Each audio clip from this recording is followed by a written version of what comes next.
Con su permiso, señor presidente, diputado presidente, compañeras y compañeros legisladores, la Asamblea General de la ONU, el 20 de noviembre de 1989, adopta en Nueva York la Convención sobre los Derechos del Niño, a la que se le reconoce como el tratado más confirmado de la historia, convirtiéndose en el instrumento de derechos humanos más ampliamente refrendado por la humanidad. La Convención representa el consenso de las diferentes culturas y sistemas jurídicos de la humanidad en aspectos tan esenciales como la relación del niño con la familia, los derechos y deberes de los padres y del Estado y las políticas sociales dirigidas a la infancia.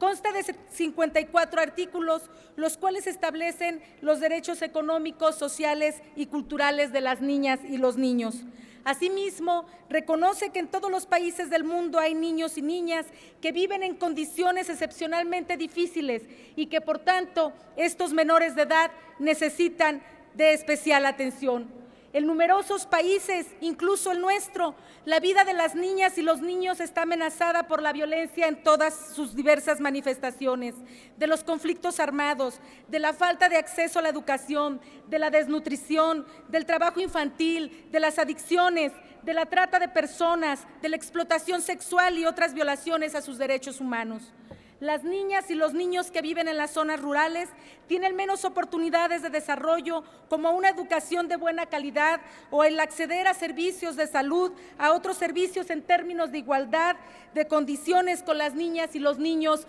de las ciudades.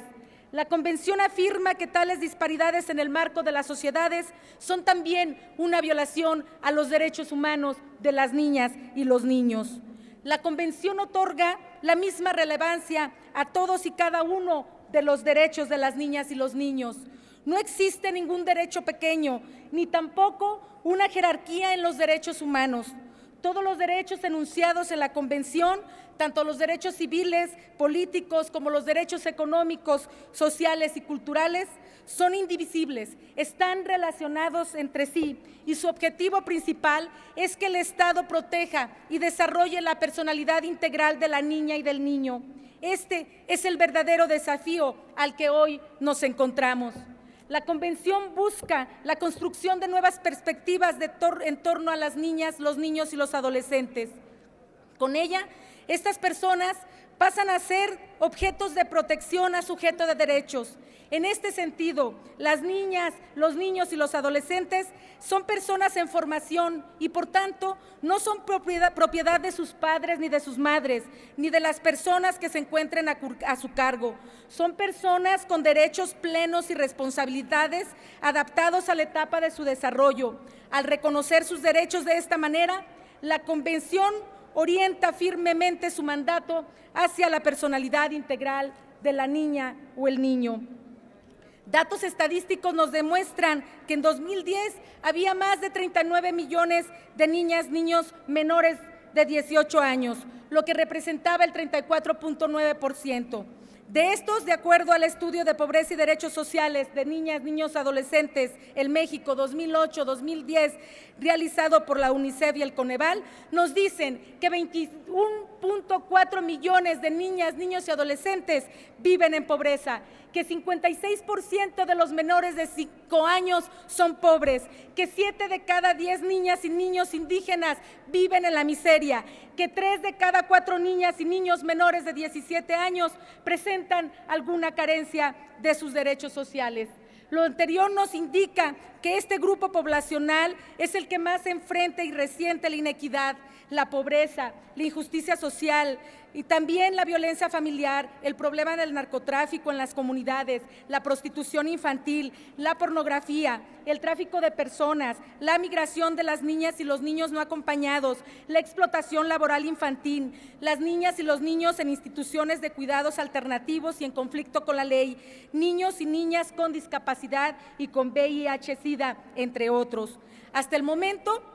las leyes nacionales carecen de disposiciones para que los niños, las niñas y los adolescentes que hayan sido víctimas de maltrato o cualquier otro acto discriminatorio puedan beneficiarse de medidas que permitan su recuperación física y psicológica y su reintegración social, como lo estipula el artículo 39 de la Convención de los Derechos del Niño. Por ello, es urgente lograr la modificación de esta problemática que afecta profundamente a la niñez mexicana, impulsando, entre otras cosas, la firma del tercer protocolo facultativo de la Convención sobre los Derechos del Niño relativo a un procedimiento de comunicación. Este protocolo es un gran paso dentro del marco internacional de los derechos humanos de las niñas, niños y adolescentes. En primer lugar, amplía y fortalece el reconocimiento de ellos y ellas como sujetos de derechos, ya que permite que ellos mismos y sus representantes realicen directamente ante el Comité de los Derechos del Niño de la ONU